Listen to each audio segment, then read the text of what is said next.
ఈ ఉగాది నుండి astrology plus law of attraction తో కొత్త జీవితాన్ని మొదలు పెట్టండి. వెంటనే జేకేఆర్ గురువు గారి పర్సనల్ అపాయింట్మెంట్ తీసుకోండి. Welcome to India's largest digital media network Suman TV. మనతో ఈ రోజు తోడు నీడ ఫౌండర్ రాజేశ్వరమ్మ గారు ఉన్నారు. వారితో మాట్లాడదాం. అమ్మ నమస్కారం. నమస్తే అమ్మా. అమ్మ, ఇప్పుడు మనం కొన్ని బంధాలలో చూస్తుంటాం. అంటే అది భార్యాభర్తలు అయి ఉండొచ్చు, ఫ్రెండ్స్ అయి ఉండొచ్చు, లవ్వర్స్ అయి ఉండొచ్చు, ఏ అన్నా చెల్లెళ్ళైనా అయి ఉండొచ్చు, ఏ బంధమైనా కానివ్వండి. అప్పుడు ఆపోజిట్ పర్సన్ ఇద్దరిట్లలో ఎవరో ఒకరు కొంచెం హ్యాపీగా ఉంటే ఓర్చుకోలేక ఊకే గిల్లి ఏడిపించేలాంటి ప్రోగ్రామ్స్ పెడుతూ ఉంటారు. ఏడిపిస్తారు పదే ఇంకా వాళ్ళని ఏదో ఒక చిన్న విషయం హ్యాపీగా వాళ్ళు తట్టుకోలేకుండా ఏడిపించేస్తూ ఉంటారు. ఆడవాళ్ళ మనస్తత్వం ముఖ్యంగా అలాంటి విషయాలలో ఎలా తీసుకోవచ్చు అంటారు? అంటే ఈ బంధాలలో ఇలా ఎందుకు జరుగుతుంది అంటారు? సహజంగా అది భార్యాభర్తలు అన్న చెల్లెళ్ళు అయితే వీళ్ళే కాదు, అవతల వాళ్ళే ఏడిపించే మనస్తత్వం కాదు, సొసైటీలోనే ఉంది అది. సొసైటీలో చాలా మందికి, ముఖ్యంగా ఆడదానికి అది హ్యాపీగా ఉంటే మిగతా ఆడవాళ్ళు సంతోషించలేరు. మా అపార్ట్మెంట్ లో ఒకళ్ళు ఉన్నారు, ఈవిడ 10,000 చీర కొనుక్కుంటే ఆవిడ 15,000 చీర కొనుక్కోవాలి. ఆవిడ 15,000 కొంటే ఆవిడ 20,000 చీర. అంటే పోటీ, అక్కర్లేని పోటీ, అక్కర్లేని పోటీ. ఇది ఏదైనా మంచి విషయంలో పోటీ ఉంటే వేరు. అట్లా కాకుండా ఇప్పుడు ఈవిడ హ్యాపీగా ఉంది మొగుడితో, సంసారంలో ఎలాంటి ఇబ్బందులు లేవు, అవతల ఆవిడకి నచ్చదు. నువ్వు అలా హ్యాపీగా ఉంటే ఎలాగా? నేను హ్యాపీగా ఉండాలి, నాకంటే నువ్వు హ్యాపీగా ఉండకూడదు కదా అని. అందుకని ఆవిడ ఎక్కడో అక్కడ ఏదో ఒకటి గిల్లుతుంది, ఏదో ఒక విషయంలో బాధిస్తుంది. బలభద్ర పాత్ర రమణి అని ఆవిడ సీరియల్ కథలు రాస్తుంది, మా ఫ్రెండ్. ఆవిడ సీరియల్ కథలో రాసింది, ఒక సీరియల్లో ఒక హీరోయిన్ చాలా హ్యాపీగా ఆనందంగా దాని జీవితం సాగిపోతుంది. వ్యూయర్స్ పెరగల. వెంటనే ఆ ప్రొడ్యూసర్ ఎవరో ఉంటారు కదా, అమ్మ వ్యూయర్స్ పెరగట్లేదు, కాస్త నెక్స్ట్ వీక్ మార్చండి ఏదో ఒకటి అని చెప్పాడు ఆయన. ఇది ఏం చేయాలబ్బా, వ్యూయర్స్ ఎలా పెరుగుతారని ఆలోచించి సరే నెక్స్ట్ వీక్కి కథ మార్చేసింది. ఆ హీరోయిన్కి అన్ని కష్టాలే, అన్ని బాధలే, అన్ని కన్నీళ్ళే, దాని జీవితం అంతా ఏడిపోయి అన్నట్టు మార్చేసింది. వ్యూయర్స్ విపరీతంగా పెరిగిపోయారు. ఎందుకు పెరిగారు, ఇప్పుడు ఎందుకు పెరగలేదు, అప్పుడు ఎందుకు పెరిగారంటే ఇది ఆనందంగా సంతోషంగా ఉంటే జనాలకి నచ్చలేదు, అది బాధలు పడుతుందంటే నచ్చి వ్యూయర్స్ పెరిగిపోయారు. అంచేత ఆడదాని మనస్తత్వం చాలా మందికి ఎలా ఉంటుందంటే, నేనే బాగుండాలి, నేనే హై లెవెల్లో ఉండాలి, ఇంకొకళ్ళు నాకు పోటీ రాకూడదు, వాళ్ళు ఎప్పుడు తక్కువే ఉండాలి, నేనే ఎక్కువ ఉండాలి అనే మనస్తత్వం ఎక్కువ ఉంటుంది. అంచేత ఎవరైనా హ్యాపీగా ఉన్నారనుకో వీళ్ళకి బాధ వస్తుంది, అదంతా హ్యాపీగా ఉండడం ఏంటని. అందుకని ఏదో రకంగా దాన్ని గిల్లి ఏదో ఒక కారణం చెప్పి దాన్ని ఏడిపిస్తే వీళ్ళకి మనశ్శాంతిగా ఉంటుంది. ఇంత ఎందుకు నా సొంత అనుభవం చెప్తా. నేను 30 ఏళ్ళు వచ్చాక మళ్ళీ డిగ్రీ చదవడం మొదలు పెట్టాను కదా, అప్పుడు నేను 28-29 సంవత్సరాల వయసులో విపరీతమైన కష్టాల్లో ఉన్నాను. చాలా రకాలైన బాధలు ఉండేవి నాకు. అప్పుడు నా ఫ్రెండ్స్, నా ఇరుగు పొరుగు ఉండేవాళ్ళు చాలా సింపథిక్గా ఉండేవారు, చాలా హెల్ప్ఫుల్గా ఉండేవారు. అది ఒక రకం. అది అయిపోయిన తర్వాత నేను కళ్ళు తుడుచుకుని ఇలా ఏడుచుకుంటూ ఉంటే లాభం లేదు, నా బ్రతుకు నేను బ్రతకాలి, నేను చదువుకోవాలి, నేను ఉద్యోగం సంపాదించుకోవాలి, నా పిల్లల్ని పోషించుకోవాలి అని నేను తిరిగి చదవడం మొదలుపెట్టాను.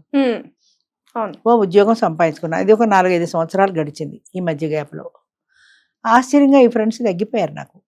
అంటే నాకు బాగుపడుతున్నారు కదా, అది బాగుపడుతున్నాను నేను అనుకున్నాను, వాళ్ళకి అది నచ్చలేదు. నువ్వు అలా ఏడ్చుకుంటూ ఉంటే చూపించే సింపతి ఇప్పుడు నీ మీద ఏమైనా చూపిస్తారు వాళ్ళు? నువ్వు చదువుకుని ఉద్యోగం చేసి నీ బతుకు నువ్వు బతికేస్తే మేమే ఎలా చూపిస్తాం? నువ్వు ఏడుస్తుంటే మేము ఓదారుస్తాం. ఆవిడెవరో చెప్పింది, ఒక ఫ్రెండ్, ఆవిడ జీవితంలో ఏదో కష్టాలు వస్తే ఓదార్చడానికి వచ్చారు చాలా మంది. ఆవిడేదో తెగించింది, కొన్నాళ్ళకి ధైర్యం తెచ్చుకుంది.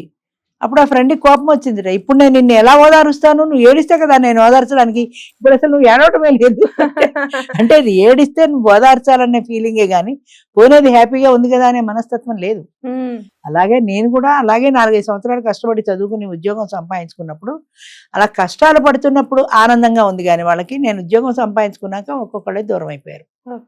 పైగా నెగిటివ్గా మాట్లాడదు, దూరం అయిపోతుంది, అదొకదాంటే సరిపోదు. అది ఏం చేస్తుంది ఇప్పుడు, ఉద్యోగం చేసి ఊళ్ళో వెళ్తుందా, హాయిగా మూడుతో సంసారం చేసుకోవచ్చు కదా, ఇప్పుడు నేను పట్టలేదా, నాకు బాధలు లేవా అని కంపేర్ చేసుకుంటారు. నీ బాధలు ఆవిడ బాధలు ఒకటే అయితే ఆవిడ చదువుకోవాల్సిన అవసరం ఏమొచ్చిందని అనుకోరు. నీ చదువుకి ఎలాంటి సహాయం చేయకపోగా నీకు ఇంకా సూటిపోటి మాటలు. అంచేత అంటే ఒకరు బాగున్నారు అంటే మనస్తత్వం కొంతమందికి, అందరికీ అంటలేదు, కొంతమందికి ఎలా ఉంటుందంటే, ఎవరు బాగుండకూడదు నేను బాగుండాలి, ఎవరు సుఖంగా ఉండకూడదు నేను సుఖంగా ఉండాలి, వాళ్ళు కూడా సుఖంగా ఉంటే వాళ్ళకి నాకు తేడా ఏముంది అని. అలాగే ఇప్పుడు భర్త విడిపోయిన భార్య ఉందనుకో, వీళ్ళు అన్యోన్యం గురించి అమ్మాయికి ఎక్కువ చెప్తారు. మా ఆయన అలా, మా ఆయన ఇలా, మా ఆయన వాళ్ళు ఇలా చేశాడు అలా అన్నప్పుడు ఈ ఒంటరిగా ఉన్న మనిషికి బాధ అనిపిస్తుంది. తన పార్ట్నర్ లేడు కాబట్టి ఆవిడకి బాధ అనిపిస్తుంది. అది వీళ్ళకి తెలిసే మాట్లాడతారు. ఎందుకంటే ఆవిడ ఎక్కడైతే పిన్పిరికిలాగా హర్ట్ అవుతుందో ఆ మాట అని ఆవిడని బాధ పెట్టాలి. ఇదే మనస్తత్వం మేడం. అదే చెప్తున్నా, నెగిటివ్ యాటిట్యూడ్ అది. అంటే అలా అంటేనే ఆవిడ బాధపడుతుంది, ఆవిడ బాధపడితేనే నాకు ఆనందం కలుగుతుంది. నాకు ఆనందం కలగాలంటే ఆవిడ బాధపడాలి కదా. అదే కదా. అయితే అదృష్టం ఏంటంటే నాకు నా జీవితంలో అలా బాధలు పెట్టిన వాళ్ళకి తిరిగి జవాబు చెప్పడం అలవాటు చేసుకున్నా. ఎలా అయిందో నాకు కూడా తెలియదు. తిరిగి రివర్స్ లో వాళ్ళు తిరిగి బాధపడేటంత హార్ష్ గా మాట్లాడితే తప్ప ఆ నోరు మూతపడవు. అందుకని నేనంత గట్టిగా మాట్లాడాల్సి వచ్చేది. ఇష్టం ఉన్నా లేకపోయినా అంత గట్టిగా మాట్లాడితేనే అవతల వాళ్ళు మాట్లాడడం మానేస్తారు. అందుకని అంత గట్టిగా మాట్లాడడం అలవాటైంది. ఒకసారి నేను ఒక స్కూల్లో ఉద్యోగం చేస్తున్నా. అది ఊరికి ఒక 2-3 కిలోమీటర్ల దూరంలో ఉంది. ఊరికి బాగా దూరం. కాఫీ కావాలంటే కూడా ఊళ్ళోకి వెళ్ళి తాగాల్సిందే, ఇక్కడ దొరకదు. మగవాళ్ళందరూ సైకిళ్ళ మీద వెళ్ళిపోయేవాళ్ళు కాఫీలు తాగడానికి కావాలంటే. మరి మాకెలా వస్తుంది? పాపం పొద్దున్న వస్తే సాయంత్రం 5 గంటల వరకు నోట్లో వేలేసి కూర్చోవలసి వచ్చేది. ఇది ఇలా ఉండగా ఒక రోజున ఒక మాస్టర్ సైకిల్ మీద సెంటర్కి వెళ్ళొచ్చి స్టాఫ్ రూమ్ లో చెప్తున్నాడు, సెంటర్కి వెళ్ళాలంటే భయమేస్తోంది, తల పైకి ఎత్తుకోలేకపోతున్నాను, అలా మాట్లాడుతున్నారు లేడీ టీచర్స్ గురించి. ఏంటయ్యా మీ టీచర్లు ఎప్పుడు చూసినా పొలాలు వెంబడే తిరుగుతుంటారు, వాళ్ళు పాఠాలు ఎప్పుడు చెప్తారు, అసలు పొలాల్లో తిరగడానికి వాళ్ళకేం పని ఉంది, ఇలా గుంపులుగా పొలాలకు వెళ్ళిపోతున్నారు అంటున్నారు, తల ఎత్తుకోలేకపోతున్నాను, ఈ లేడీ టీచర్స్ గురించి ఇలా మాట్లాడుతుంటే నేను వాళ్ళకి ఏం చెప్పాలి అని ఈయన బాధపడుతున్నాడో కోపం వచ్చిందో వాళ్ళతో షేర్ చేసుకుంటున్నాడు కొలీగ్స్తో. అది వినంగానే ఆడవాళ్ళు ఇలా కళ్ళు పిండేసుకుంటున్నారు, మేము ఇంత మాట పడాల్సి వచ్చింది. అప్పుడు నాకు కోపం వచ్చింది, నిజంగానే కోపం వచ్చి అన్నాను, బాబు మేము ఎందుకు ఎడుతున్నామో మీకు తెలుసు, మాకు మరుగుదొడ్లు లేవు, టాయిలెట్స్ లేవు, టాయిలెట్ వెళ్లే మార్గం లేక మీరు మగాళ్ళు వీధులకు రోడ్డు మీదకి వెళ్ళిపోతారు, కానీ మేము ఎక్కడ వెళ్ళాలి, అందుకని పొలాల గట్ల వెంబడి వెళ్ళి ఆ మరుగు కోసం పొలాల గట్ల వెంబడి వెళ్తున్నాం. ఒక్కళ్ళు వెళ్ళడానికి మాకు భయమే కాబట్టి 2-3 కలిసి వెళ్తున్నాం. అది కూడా మీరు అర్థం చేసుకోలేక వాళ్ళు అడిగితే తిరిగి మీరు జవాబు చెప్పొద్దా, మీరు చేతనైతే మరుగుదొడ్డు కట్టించండి, ఆడవాళ్ళు ఇలా బాధపడుతున్నారు, లేదా మీకు మంచి మనసు ఉంటే మీరందరూ కట్టించండి, కనీసం 4 తడికలైనా అడ్డు పెట్టండి, ఆడవాళ్ళకు ఒక మరుగు ఉంటుంది. ఆ పని చేసేవాడు ఎవ్వడు లేడు, కానీ ఇక్కడ కూర్చొని కామెంట్ చేయడానికి ఇంతమంది వచ్చారు.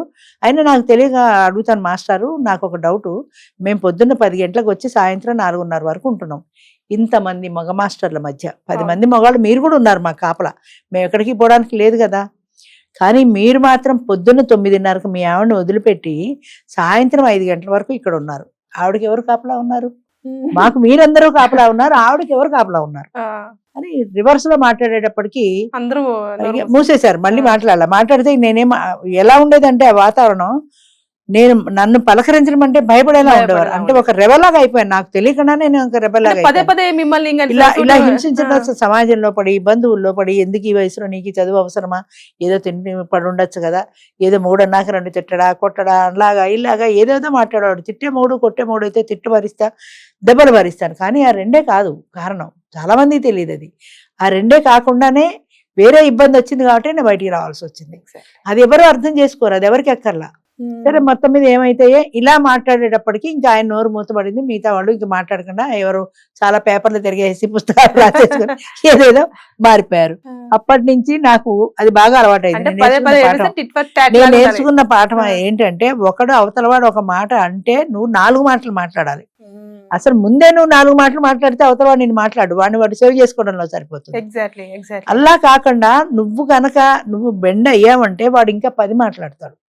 అది నేను జీవితంలో నేర్చుకున్న పాఠం. అంతే, అప్పటి నుంచి నా నోట్లోంచి ఎంత భయంకరంగా వస్తుందంటే, ఒక మాట మాట్లాడడానికి అవతల వాళ్ళు భయపడే స్థాయిలో నేను, మా కొలీగ్ ఎవరో చెప్పాడు, నువ్వు ఒక పెద్ద పుల్లేగా నీ చుట్టూ గిరిగీసుకున్నావు, నువ్వు ఏదైనా అంటే వాళ్ళ మీద పడిపోతావు, వాళ్ళు తిరిగి నీ గిరిలోకి రావాలంటేనే భయం అని. అలాగే నేను ఒక గిరి గీసేసుకున్నాను, అంచేత తిరగబడి మాట్లాడడం అలవాటు అయిపోయింది. ఇప్పటికీ చాలా మంది అంటూ ఉంటారు, మా యూనియన్ మా అసోసియేషన్లో కూడా అంటుంటారు, మేడంకి చాలా కోపం ఎక్కువ అని. అది కోపం కాదు, దాని వెనక ఉన్న బాధ, అదే అర్థం కాదు. ఆ బాధ కోపం రూపంలో వ్యక్తం అవుతోంది.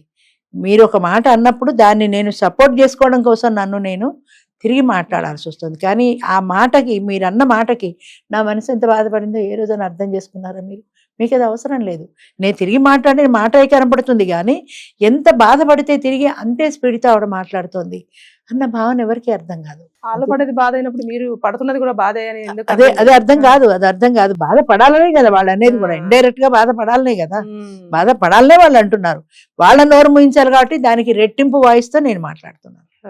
అదే కనుక అవతల వాళ్ళు అర్థం చేసుకుంటే నేను బాధపడేలా మాట్లాడరు కదా. అవును. ఆవిడెవరో అంది ఒకసారి మా కొలిగే, ఎందుకమ్మా ఈ తోడునడా హాయిగా సుఖంగా కూర్చోక నువ్వు ఈ వయసులో అంది. నన్ను కూర్చుంటాను, నువ్వు కూర్చున్నావు ఆల్రెడీ, నీకు నాకు తేడా ఉంది కదా. నాకు ఏదో పబ్లిక్లో ఒక పేరుంది, ఏదో ఛానల్కి వెళ్తున్నాను, నాకు తోచిన అనుభవం చెప్తున్నాను, నీకేముంది, పప్పు ఉప్పు తింటున్నావు, ఇంట్లో కూర్చున్నావు, నీకు నాకు తేడా లేదా? ఆ తేడా ఎందుకు వచ్చింది? నేను బయటికి తిరిగాను కాబట్టి వచ్చింది. నువ్వు ఇంట్లో కూర్చున్నావు, అది నీ ఇష్టం. బయట తిరుగుతున్నా, ఇది నా ఇష్టం. నాకు తోచినట్టు నేను చేస్తున్నా, నీకు తోచినట్టు నువ్వు చెయ్యి. నువ్వు చేసినట్టే అందరూ చేయాలని ఎందుకు అనుకుంటావు? హాయిగా కూర్చోక అన్నవి. ఆ హాయి నాకు కూర్చోటంలో లేదు. నాకు తెలిసింది 10 మందికి చెప్పడంలో హాయి ఉంది. నీకు అది హాయి, నీకు ఆ ఛాన్స్ లేదు కాబట్టి ఇదే చాలా బెస్ట్ అని నువ్వు అనుకున్నది కాక నాకు చెప్తున్నావు. తిరిగి మాట్లాడావనుకో కష్టం అనిపిస్తుంది. కానీ మనం అసలు ఒకళ్ళ విషయంలో కల్పించుకోవడం ఎందుకు అన్న ఆలోచన రాదు. ఏదో నా బట్టుకు నాకు నచ్చిన పద్ధతిలో నేను జీవిస్తున్నాను, బస్ అంతే, అయిపోయే. ఎదరవాళ్ళ జీవితం గురించి మనం ఎందుకు కామెంట్ చేయడం? అది ఊరుకోరు. అలా కామెంట్ చేసినప్పుడు తిరిగి ఊరుకునే పద్ధతి నా దగ్గర లేదు. నాకు వచ్చిన బలహీనత ఏంటంటే రెట్టింపు వాయిస్తో తిరిగి వాళ్ళ మీద పడిపోతేనే కానీ వాళ్ళ నోరు మూతపడదు. కాబట్టి మళ్ళీ రెండోసారి నా దగ్గర రాదు, ఇక మాట్లాడదు దాని గురించి. ఒకసారి అయిపోయింది కాబట్టి ఇంకో కోటింగ్ ఇవ్వాలంటే మళ్ళీ అది గుర్తొస్తుంది కదా, బాబు ఏమిటో నాకెందుకు అనుకుంటుంది. అందుకని ఆడవాళ్ళు నేర్చుకోవాల్సింది ఏంటంటే సహనం ఉండాల్సిందే, but there are certain limits. కొంతవరకు నువ్వు సహనం వహించు, కానీ పదే పదే నిన్ను ఏడిపించడమే ధ్యేయంగా మాట్లాడే వాళ్ళకి నువ్వు తిరిగి జవాబు ఇవ్వడం నేర్చుకో. మాకు ఒక హెడ్ మాస్టర్ ఉండేవాడు, ఇలా చెప్పుకుంటూ పోతే ఎన్నో ఉన్నాయి. ఏజెన్సీ ఏరియాలో ఏజెన్సీ స్పెషల్ పే శాలరీ ఎక్కువ ఇస్తారు కదా. నన్ను అన్నాడు ఒకసారి, మీకు ఎవరు లేరు కదా, మీరు హాయిగా ఏజెన్సీ ఏరియాకి వెళ్ళిపోకూడదా, ఏజెన్సీ స్పెషల్ పే కూడా వస్తుంది, చీపుళ్ళు కుంకుళ్ళు అన్ని తేలిగ్గా దొరుకుతాయి, చౌకగా దొరుకుతాయి అన్నాడు. అందులో మీకెవరూ లేరు కదా అనేది నాకు బాధ కలిగించే. రెండోది, నువ్వు హాయిగా అక్కడికి వెళ్ళిపోవచ్చు కదా, నువ్వు ఒక్కదానివే కదా అని ఆయన భావన. అప్పుడు నేనేమన్నానంటే, నిజమే మాస్టర్, ఒక్కదాన్ని వెళ్ళొచ్చు, కానీ అవన్నీ నక్సల్ ఏరియాలు, వెళ్ళిన తర్వాత నేను రాజేశ్వరి గానే వస్తాను, రాజక్క గానే వస్తాను చెప్పలేను కదా అన్నా. నేను వచ్చానంటే తుపాకి నీకే గురి పెడతాను అని ఇండైరెక్ట్ గా ఆయనకు అర్థమైపోయింది, సైలెంట్ అయిపోయాడు. నన్ను అండం ఎందుకు, పడ్డం ఎందుకు? మీ దారి మీరు ఊరుకోక, నువ్వు ఒక్కదానివే కదా, నీకు ఏజెన్సీ స్పెషల్ పే కూడా వస్తుంది, అది నాకు తెలియదా ఏజెన్సీ స్పెషల్ పే వస్తుందని? అది నేను కోరుకోలేదు. నాలాంటిది పెడితే నిజంగా రెబల్ గా మారిపోవడం కూడా చాలా తేలిక. ఇలాంటి మనస్తత్వం ఉన్న వాళ్ళు చాలా తొందరగా మారిపోతారు. అంచేత నన్ను గెలడం ఎందుకు, నాతో అనిపించుకోవడం ఎందుకు, అలా అలవాటు అయిపోయింది జీవితంలో. నేను కూడా అప్పుడప్పుడు బాధపడుతుంటా. కానీ ఈ సమాజంలో ఒంటరి మహిళగా నేను బ్రతకాలి అన్నప్పుడు, ఇంతమందితోటి గెలుచుకుంటూ రావాలి అన్నప్పుడు నేను కూడా అంతకు రెట్టింపు వేగంతో పెడితే తప్ప నా జీవితం సాఫీగా వెళ్ళదు. అంచేత అలా మాట్లాడుకుంటూ వెళ్లాల్సి వచ్చింది. అదే చివరికి ఒక అలవాటు అయిపోయింది నాకు. అలా మాట్లాడి ఒక 30 ఏళ్ల జీవితంలో ఇది ఒక అలవాటు అయిపోయి ఇప్పుడు మాట్లాడకుండా ఉండలేని పరిస్థితి వచ్చింది. ఒక్కొక్కసారి బాధ అనిపిస్తుంది, ఇది ఎవరు అర్థం చేసుకుంటారు, దీని వెనక ఉన్న బాధ ఎవరికి అర్థం లేదు కదా, అది ఎవరికి అర్థం లేదు కదా. బాబోయ్ ఆవిడతో నోట్లో నోరు పెట్టలేం, ఆవిడ ఏమన్నా అంటే అరిచేస్తుంది బాబు, ఆవిడతో మాట్లాడకూడదు బాబు అని దూరంగా వెళ్ళిపోతారు తప్ప ఆ బాధను అర్థం చేసుకునే వాళ్ళు లేరు. అంచేత ఎప్పుడైనా సరే ఆడది భరించిన కొద్దీ కూడా బాధ పెడితే మనస్తత్వం ఉన్న సమాజంలో మనం బ్రతకాలి అన్నప్పుడు రెట్టింపు వేగంతో నువ్వు మాట్లాడడం అలవాటు చేసుకోవాలి. అది సెల్ఫ్ డిఫెన్స్, నిన్ను కాపాడుకోవడం కోసం మాట్లాడుతున్నావు. అది అలవాటు చేసుకోకపోతే ప్రపంచంలో బ్రతకలేరు, చాలా కష్టం. థ్యాంక్ యూ అమ్మా.